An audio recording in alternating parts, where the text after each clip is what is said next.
Gaceri, if you would give a summary of the critical skills required by someone really to pursue PhD, apart from having the passion, the self-confidence, organizing for finances, what key skills are required?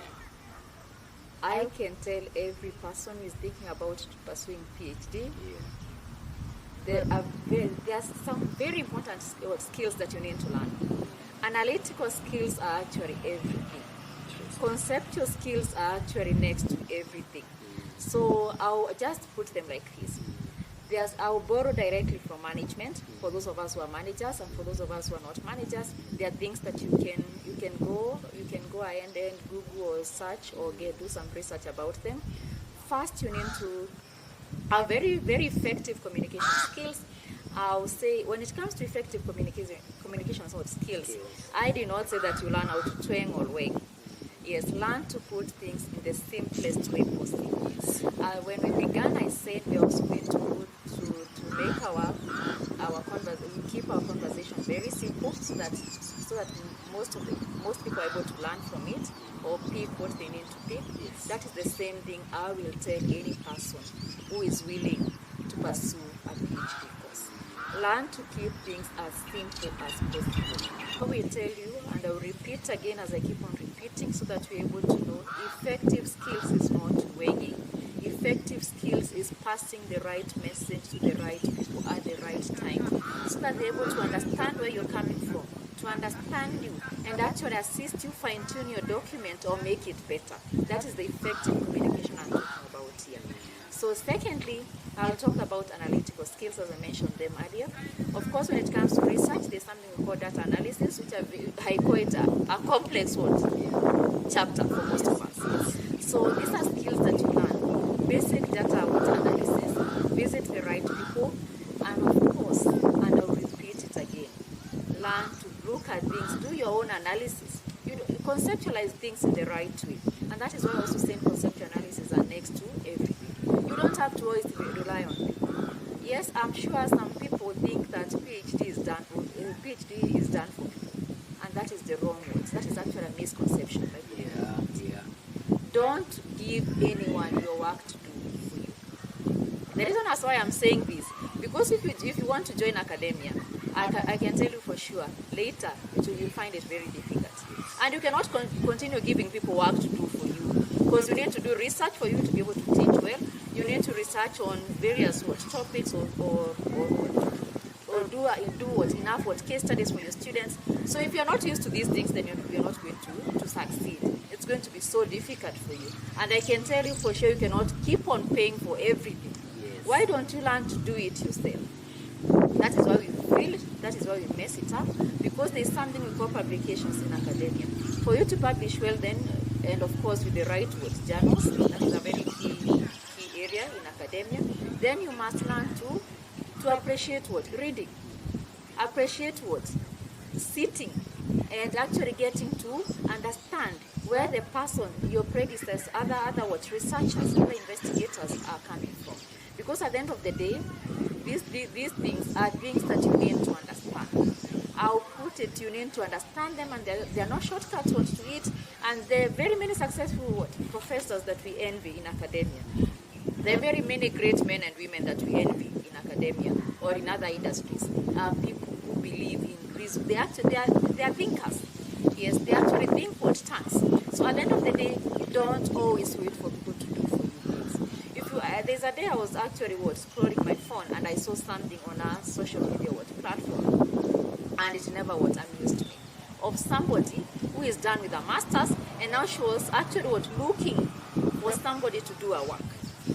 And that is not something that you need to write on a social media platform. I can tell you for sure it did not go well with very many people who came across it, and that is something we need to discourage completely. If you cannot do data analysis be done for you, but do the interpretation. Understand where the analyst who is doing it for you is coming from. And of course, do chapter 1 for yourself, chapter 2, that is a proposal, do it yourself. The interpretations of chapter 4 and chapter 5, do them yourself. That is why analytical and conceptual skills are very, very important. Then the next very important is the human skills. You need to learn how to associate with people, how to relate with people, how to understand people from from their own point of views, not always yours. So, and you must also be a very good listener. Active listening skills, I'll put it like that. Yes. You can go and find out more about them. Of course, you need to be a very engaging person. You need to be, and of course, for you to be able to engage people in the right way or correctly, you must embrace active communication skills and very good human skills. Learn to appreciate people, and of course for networking, you need them. You cannot run away from them. Those are very critical skills that you need. And of course, for those of us who are going to pursue, I'll call it all fields in academia today, there's something we call adoption of technology. Yes. Of course, we must learn to accept it. We are living in the 21st century, so acceptance and utilization of the same is critical. So what I'll call upon each and every person is to learn basic metrics, analytics, or might call it basic decision-making skills. We call it basic decision science, or others will call it data science.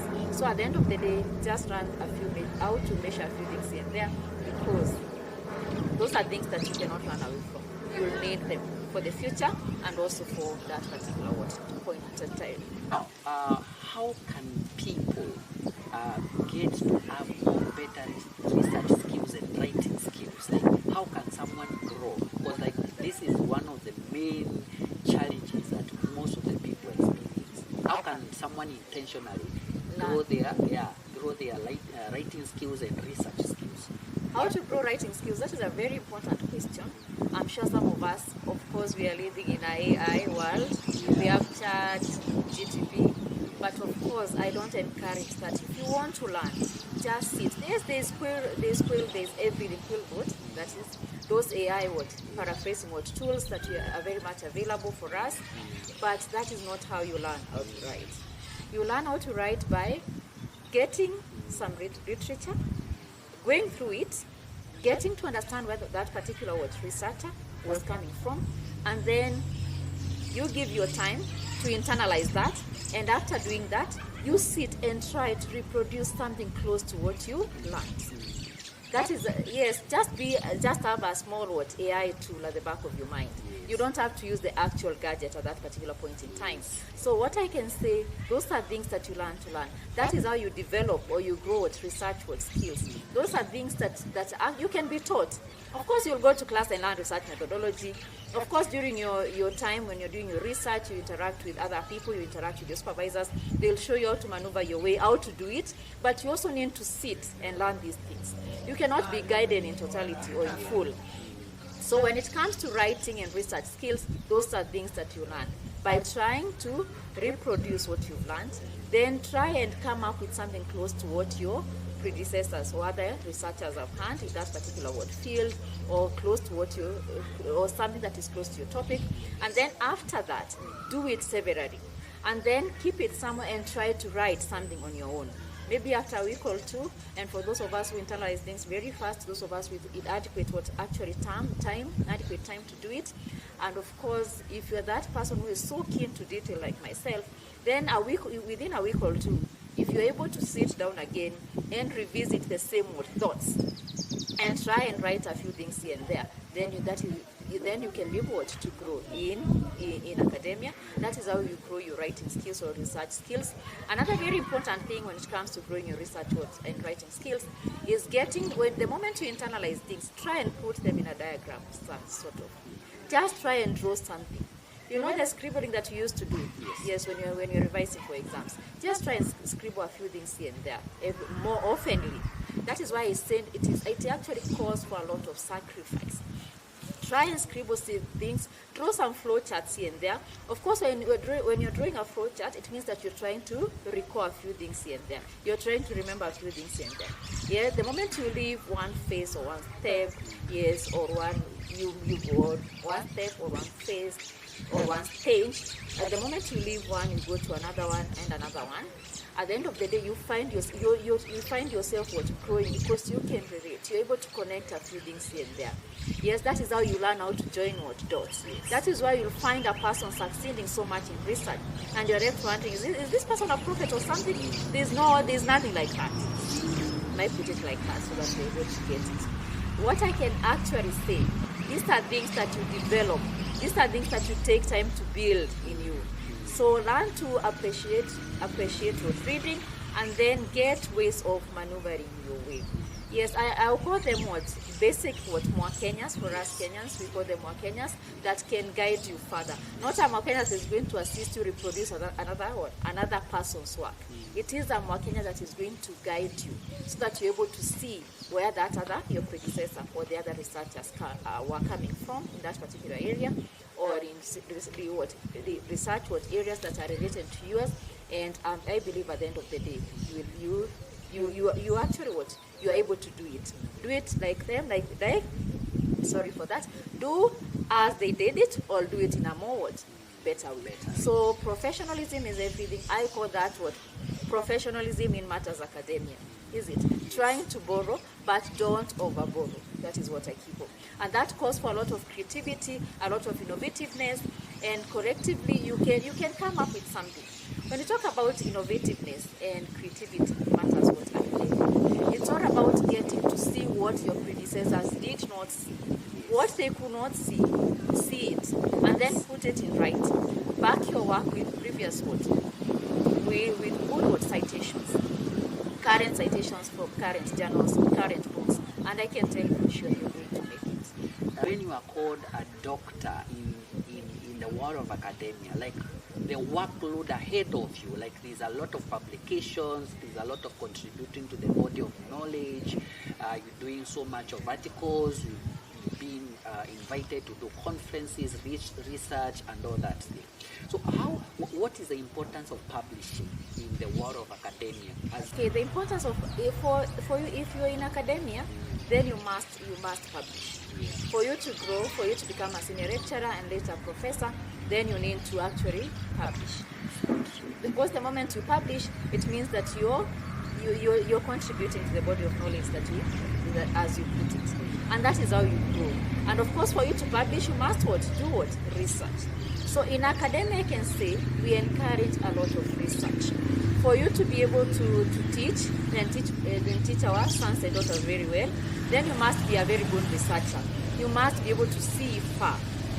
You must understand all the contemporary issues around you, all the emerging issues and trends in your field, and then try to marry them to the traditional concepts or aspects in your field. So at the end of the day, it calls for a lot of research. And so when you're doing your research, you're also engaging people, because the moment you're reviewing some literature, and you find that you're getting stuck somewhere, or you find there are things that are not adding up, most of the time you find yourself asking your colleagues, or actually inviting them to actually co-author with you or co-publish with you, and that is how you learn from each other. So a lot of knowledge sharing actually happens in academia. You cannot grow alone, and you need to learn from people. They also need to learn from you. So engage with your peers, engage with your colleagues, get the like-minded people who believe in your vision. I call it a vision. Work closely with them. Yes, let them impact some new knowledge and skills in you.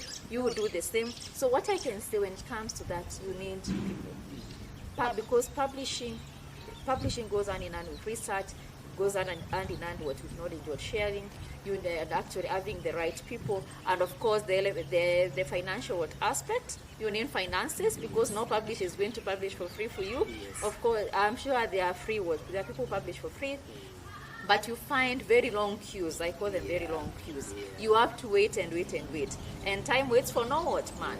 So if you want to actually grow, if you have a target, if you want to be a senior lecturer by the time you're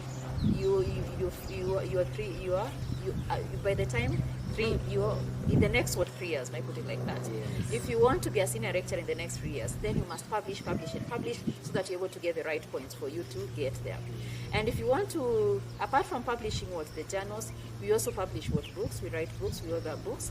We also co-author books with our colleagues. So for you to write the right book, for you to come up with a book that is enticing, a book that is readable, a book that is going to add value to you, to your juniors. I call them juniors because they are still wayward below you, but we need to hold their hands by contributing, yes, the right knowledge to the body of knowledge.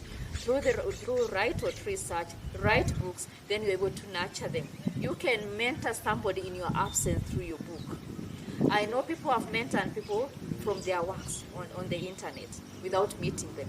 You sign charter person once in a while on ResearchGate, there are provisions for that. Or maybe you can pick an email from a publication somewhere and reach out to the professor or the person who has done the publication, and the person can be able to mentor you, can be able to guide you further. So at the end of the day, what I can say when it comes to publications, it calls for a lot of research, a lot of resilience, financial, of course, the element of financial implication. You must be a person who is good at doing it in terms of saving or something, having something extra kept somewhere in a kitty sort of. I call it a personal kitty, whereby you can always pick, having the right people to go other with. People can actually pay for it when you're down, and you can also pay for the second for another publication and they're down, and so on and so forth. You can do it concurrently, or you can do it, one can do it at this particular time, another person can do it, you can actually share the expenses, and at the end of the day, you can have something that you can call yours on the internet. That is how we build our profiles, that is how we build our names. Today we have global rankings. We have something we call a scientific ranking, whereby we rank for scientists and people in academia. So these are things that you need to do for you too, and that is how we build what? Some people actually reach out to you. I have people reaching out to me through ResearchGate and SearchWord platforms just because of a simple article. So you need to actually produce something that is of value, something that can actually is readable, something that people can actually associate with, something that is that is not a plain thing, something that has got some spice in it. Yes, something spicy in quote and quotes. So it's very, very important that you learn from people. Yes, engage people, do enough research, and I can tell you at the end of the day, you will be successful. Gaceri, how do you navigate, or how do you comment about the issue of the gender bias in the marketplace? Like you being a woman who is accomplished, a doctor in academia, are there instances of gender bias even in the job market? Yes. Of course, we are Africans. Yes. And Africa is our business anyway, so I will have to put it the way it should be put. Yes, I'm an African, I'm a Kenyan, to be specific or particular about it. Yes. So what I can say, those things are there. There are some people who feel that a woman should not actually get there. And we tell them in a very flattery language that what a man can do, a woman, what a man, yes. So those are actually things that keep you going, sayings that keep you going, phrases that, the statements that make you give you the courage to actually face tomorrow. And that is why I say self-esteem and self-confidence is actually everything. If you don't have that, if you lack that, pray about it. Actually, try and get to understand where people, what your predecessors have done to actually build that. And that is why I say self-confidence is never borrowed. You can borrow everything else, but you cannot borrow that. The much you can do is learn from people. The much you can do is have someone hold your hand so that you get it. You get to actually instill it in yourself, or to have things that make you understand that you have to do it. Of course, there are things that we do. We have presentations when it comes to your concept, your research. You have to present your concept to the paper. You have to present your proposal, and of course your findings. And if you go to the university I went to, which is Jomo Kenyatta, today you have seminar 1, seminar. After collecting your data, we have what we call a seminar 1, a seminar 2, a seminar 3, a seminar 4, and then the final presentation, whereby you're given a verdict if you've actually done it, if you're a doctor, or if you're going to actually submit your work. So at the end of the day, just borrow the self. Of course, you cannot walk that entire journey without that confidence. So that is the confidence used. Yes, tell yourself that you are a person of value. Tell yourself that you are a woman of character, a disciplined person, a woman who can actually a woman cannot be trashed just anyhow. Exactly. And of course, if you understand that, then no one can is actually no one can pull you down, no one can bring you down. You're going to face that man that you think is very intelligent, very bold, with the knowledge that you have. Intelligence actually sells in academia. Use your brain. And for women, I'm sorry, I'll mention it. Don't look at your body. Don't think about any organ of your body. Think about your brain. And the moment you think about that, people are going to respect you. And the moment people respect you, then you're going to have what? A very good red carpet made for you and kept on your way for you to walk on it. That is what I tell girls. And of course, there are bodies that assist when the worst comes to the worst for a woman. Of course, there are, in these universities, we have offices, we have departments, we have institutes, we have colleges that actually would teach gender development and such, women and gender and such. Of course, Egerton University has got an institute of that nature, and we also have other universities with the same. And also there is something else we call it CREW. I'll make reference. See what I'm able to.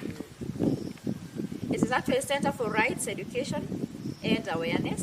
We also have National Gender and Equality Commission, and of course, so many gender mainstreaming policies that are written for you. These universities have them written for you. They are not written for people outside there. They are written for that woman who wakes up in the morning to go meet the supervisor, that woman who wakes up in the morning to actually go make a presentation, that good woman who prepares for that particular presentation, and that woman who believes in her knowledge and not using any other body part to actually make a way. I said a red carpet is going to be made for you if you do what you need to do. Do things in the right way, and of course, I repeat, there are offices, yes, that have women skills. And of course, there are also some men who believe in the same, who believe a woman should be set free. Of course, I'll talk about setting a woman free. Of course, we are Africans, and I say Africa is a business. Yes. So setting a woman free in the sense that you allow the person to go the farthest she can go without anyone stopping her.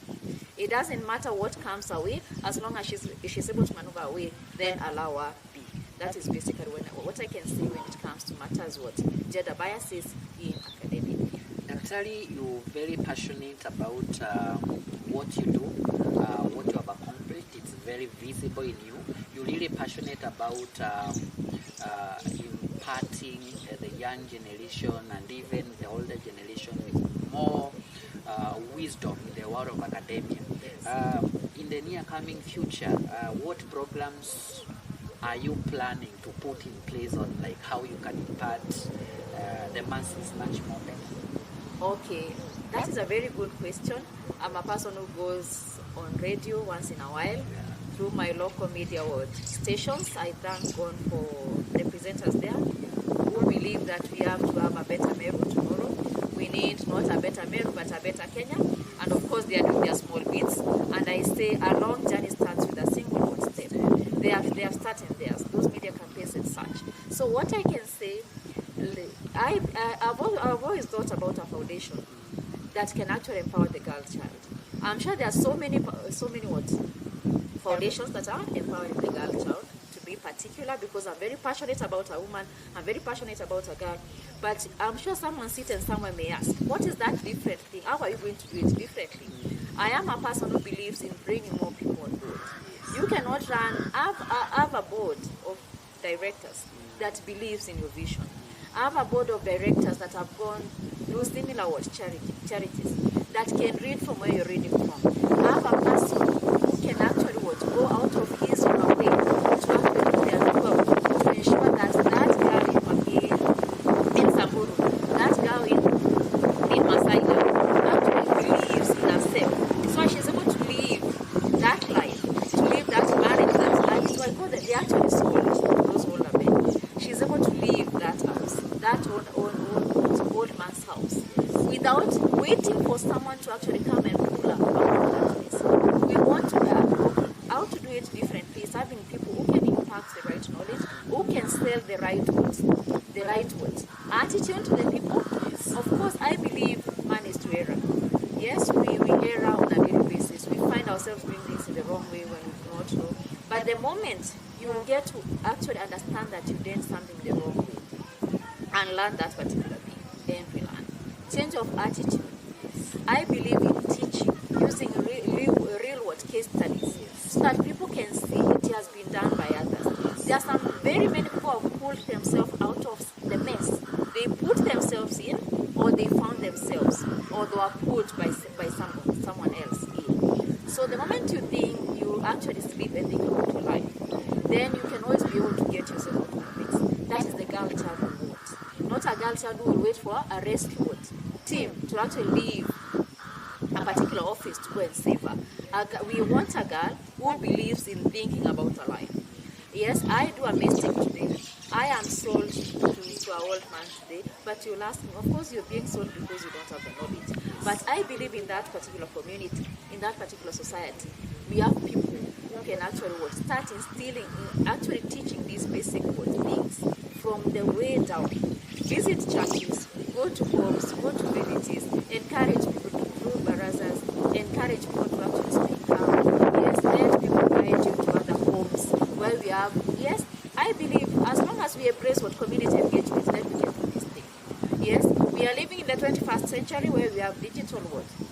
We have digitized almost everything. We have very good social media platforms that we can use to do this. And I believe we are very good people. We have people who can actually assist us do it. We cannot continue blaming illiteracy for the very many challenges that we're facing as a society. I call it a blame. Because the moment you keep on saying it is because the parents did not go to school. Yes, we have a very accessible place. Today, every place is actually accessible. It doesn't matter how you know. It doesn't matter if they are rents or something. As long as there are people living there, it means that they can access their own. So at the end of the day, if they can do that, then if you have a community that believes in saving the lives of others, that believes in having a better tomorrow, that believes in a girl or a woman like that, then we'll go an extra mile to actually do it. Yes, teach those parents, approach them in the right way. Let them understand the value, the importance of these things. The moment they do it unknowingly, just because maybe you missed something or something did not happen, and that what I call it a bad thought, or that what retrogressive thought cross their minds. Of course, it can. Then let them teach people how to rethink things. Teach people how to actually sleep over something. Teach people how to actually take around 10 to 15 minutes of their time, at least once per week, to think about their lives. And I can tell you for sure it's going to do wonders, and it has worked wonders for the others. So it's all about teaching people to do things differently and not doing the same things in the same way. And I always tell people, two wrongs don't make a right. Yeah. That is a very common saying that we know. So the moment someone does something wrong, and you want to actually do another wrong thing, thinking that you're trying to correct us, then you're not assisting that particular person. Let us learn to control our tempers. Let us learn to understand where people are coming from. And there's someone out there who is watching you, and apart from maybe securing a job in a university or maybe in a research institute or something like that, how else can someone monetize their knowledge or their skills or their mindset apart from the normal job? Consultancy. That is something I also love very much, very passionate about. And of course, consultancy, it's all about providing guidance. May I define it in the simplest way possible? Yes. So the moment you think about consultancy, then it means that you're going to be a people hands holder, in quote unquote. You're going to be holding people's hands. You're going to assist them make better decisions. You'll be called upon to make decisions on their behalf. You'll be called upon to assist them come up with good strategic plans that are going to drive their companies, organizations to better heights or better levels or where they want them to be. Of course, you're going to assist them believe in their vision, assist what people believe in their mission, assist people adopt or integrate the values that they have actually outlined or placed or written somewhere. Integrate them in what they do to ensure that this customer sticks around. Of course, I'll talk about a customer because I'm a business person. But now, even in other fields, I believe there's a way a customer always close to you or know what you know. So at the end of the day, what I am saying, when you think about it, consultancy or consulting activities do not come very easily. They don't come just like that. You need to actually, people have to start by believing in you. People have to actually identify with you. People have to actually take you as a knowledgeable person. People have to see you or view you like a person who is slightly ahead of them, so that they're able to be, and a person who can actually provide adequate or enough guidance. People have to actually take you or look at you as a person who is a very passionate person and very keen, or attention to detail is everything, everything like that. A very keen person. Yes. A person, you see, with keenness comes the right thing. My point is the right thing. Yes. Those are phrases or sayings that I craft myself or I design myself. Because if you're that keen person, then you can see the unseen. You can see what your client cannot see. You're able to correct your client. You're able to tell your client that if you pass through this particular route, you're going to fail. But if we can try, this is how you put it. We can just be a coach to your client. Yes, allow the person give you or tell you what she needs, and then guide the person based on his thoughts. So that is why I'm saying you must be slightly ahead of the person. You must believe in yourself first. Let the person, your client, also make the client believe in him or herself, and then embrace teamwork. Yes, and tell the person that you're going to walk the long journey together. If it is an organization, of course, their representatives work with those managers, senior managers, the CEO there, the human resource manager there, any departmental head. Yes, work with that particular person, and I'm sure you're going to grow in consultancy. It is feeding people. You can start your own farm that can grow. Of course, that is what we're encouraging. With the many entrepreneurial skills that you've learned in school, then that is where you actually apply them.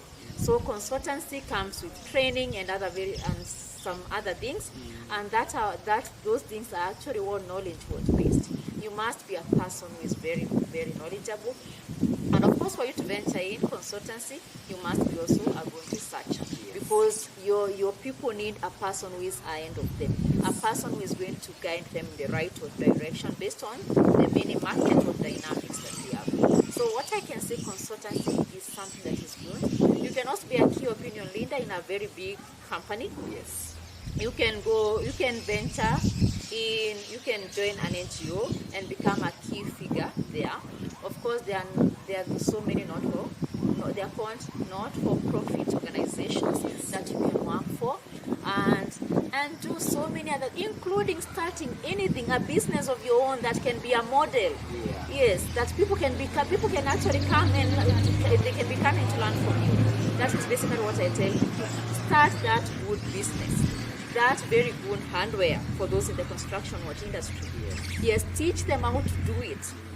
Do it yourself with them. Let them come, leave their businesses to come in groups. Yes, to actually learn from you. That is how you lead by example. So what I'm basically saying, start a business, go into consultancy, go to a big company, go to including a small company. It doesn't have to be big. Nurture people there and grow with them. And that company, that small thing, can be a big thing tomorrow. So at the end of the day, apart from academia, there's a lot that you can do outside there. So don't actually limit yourself to academia. Think about that extra thing, that part-time activity that you can do. Join professional bodies, be examiners of those bodies. Just guide them as much as they can, because they also need a lot of guidance. And at the end of the day, you're going to grow. Great. Gaceri, on a very positive or happy note, what does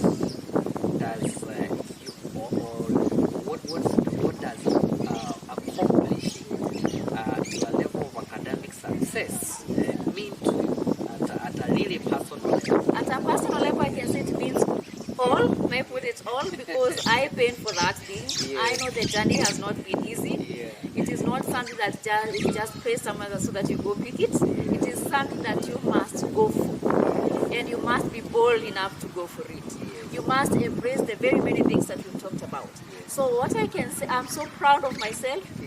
Yes, apart from my parents and my babies being proud of me, I'm also so proud of myself to an extent that I treat myself Yes, for lunch. The moment I do something extra, a part-time job, and I get paid, I take myself to a big hotel, sit there and eat good. You celebrate. Yes, I celebrate my small wins, by the way. I do them graciously and unapologetically. Yes. I take myself on holiday, pamper myself, and do everything that I was not able to do. Because, of course, there are challenges. I'm not saying academia has got all the money, but at least you have the knowledge to manage the little that you find very little to do very big things. I apply my knowledge from my house to my work, everywhere, name it. And I can tell you for sure, in less than 2 years, I feel that I am going somewhere. I am headed somewhere. The future can only be brighter. Yes. Wow, amazing. So maybe a parting shot to the viewers, anyone who is looking forward to doing a PhD, pursuing masters, joining university, doing a diploma or something like that. What would be the source of encouragement to them? Okay, what I can tell you, that girl, that woman, that man, of course there are some people start education. There are men who go to school when they are over 30, over 40. Yes. If you think about doing it, please do it. Nothing should stop you or deter you from doing it. Look for the right people. Look for the likes of us. There are so many, they are everywhere. Yes, it doesn't matter how you look at it. Yes. Nobody, a small body does not qualify by just this. Approach anyone as long as the person is approachable. And I believe everyone is approachable, because that if at all you have a friend, if at all you have a family, if at all you don't live alone, then it means someone can approach you. Just approach the right people, read the right books. There are so many motivational books that I see on the streets of Nairobi. I see them everywhere. Borrow from people. Read Psychology of Money. Get to maneuver your way. Read about how to build yourself, how to understand where you're coming from. Don't always read about money, so that you're able to make money to actually go back to school and do other things. But also read about how to be healthy, because health is wealth. Health is everything. You cannot sit the whole day if you're not healthy. Yes, remember your health, your body, your fitness. Your body fitness is actually something that we all forget about, but very important. Exercise. Wake up early in the morning, go jogging around. When you're jogging, you'll find others jogging, is it? Yes. And as joggers, what do? You interact, is it? Get to understand, network, is it? And understand where this jogger is coming from. The jogger actually could be lucky. The jogger could be someone like you, who is trying to pursue something, and actually the person is stuck somewhere. And during jogging, you can share ideas here and there. And that is why I say sharing ideas, sharing knowledge is everything. Don't be mean with your knowledge. Don't be mean with your story. Share your story. That is how you're able to grow. It is from your story that people are able to identify a few gaps here and there and actually nurture you. Yes, our story is produced today about you. It can be produced in a better way or in a better version tomorrow. So it's always going to talk to people, appreciate where others are coming from, then relate with people well. And more importantly, of course, I'm a person who believes in divine intervention. Don't forget there's a God in heaven. He held my hand. He is still holding my hand despite all. And I can tell you for sure, challenges are going to come. Let them not knock you down. Is it? Just box them off your way and have the red carpet made for you. One more last question before you can share how people can actually get to engage with you in the future. Like in your profession, human resource management, what would you tell a student or a learner or someone who is in the field of academia of the importance of undertaking professional courses? Professional courses are very important. I also say they are next to all, although nothing is all. But professionalism is something that we need to embrace. For an HR practitioner, an HR person, kindly do CHRP. Visit HRMPEB. We have a body like that. I'll give the initials so that you go during your free time to actually get to understand what is HRMPEB, what is CHRP, what is CPA, what is CPS, what is CASNEB, is it? What is KISSIP for the procurement, brothers and sisters, is it? get to understand what the many professional bodies do, because during your research you may come across what many people, or get a mentor in a way on a social media platform, a person that you can approach. Not all people that you find on Facebook are bad people, but of course you must learn to filter and to actually know who to pick and at what time to pick. And that is why it's saying source for contacts on people's publications. Reach out to the right people. Get to verify or authenticate these social media platforms, and get to meet you'll actually meet the right people. Actually join the right groups, yes, of those professionals. When they have meetings, when they have webinars, ask a friend to share. If it is free, ask a friend to share a link with you. Join them. Listen to various success stories. Yes, try and resonate with them. That is how you're able to grow. So what I can say, do professional courses. If you want to actually venture in other things later in life, join the industry and be an opinion leader or an industry expert, and also stick in academia, then those professional courses are very important. Now, you do lots of mentorship. You most often appear on radio. Like currently, you are a key voice in some of the local radio stations. You motivate students, you speak to schools and etc. So if someone out here really wanted to connect with you, maybe there's a principal somewhere wanting you to speak to their student, a head of department somewhere in another university wanting you to speak to their student, industry leaders who wanted to connect with you. So if you don't mind, how would these people get to engage with you? You can reach out. You can reach to me on 0720 596 316. I'm going to apply my mail as asset there. Okay. Yes. You can also reach out to me or reach me on my Facebook platform, which is actually under my official name, and Gaceri Kaaria, A without a E. Then the second name is Gaceri, and the third name is Kaaria. I also have an Instagram account. I also have a LinkedIn account. Of course, LinkedIn is a very professional role. Yes, networking on platform. So a very good platform that you can engage so many professionals. So I also use the same name. The name that I use on Facebook is the same name that I use on Twitter and on LinkedIn and any other social media platform, and that is my official name. And kindly don't add a E to my name, Anne, yes, or H to my name, Gaceri, the second name. Yeah. And I'm sure you'll write for them with the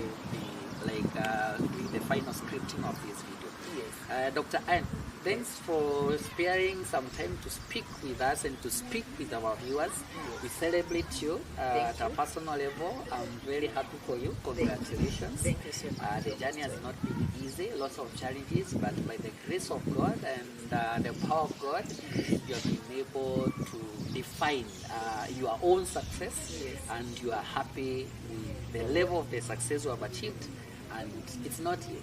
I mean, you really started, you're now going to do more publications to become a senior lecturer and a professorship, associate professor and professorship within the next few years. I think that is, we'll still come again for another celebrations and appointments like that. Thank you so much for finding time to speak with us. You're most welcome. Anytime, anywhere. You're actually my brother. I would call you that. We need to engage people. We need to reach out to so many people so that we can encourage these things. I believe it is doable. And next time when we meet, I'm sure we'll have a better session. Thank you. Thank you so much, Dr.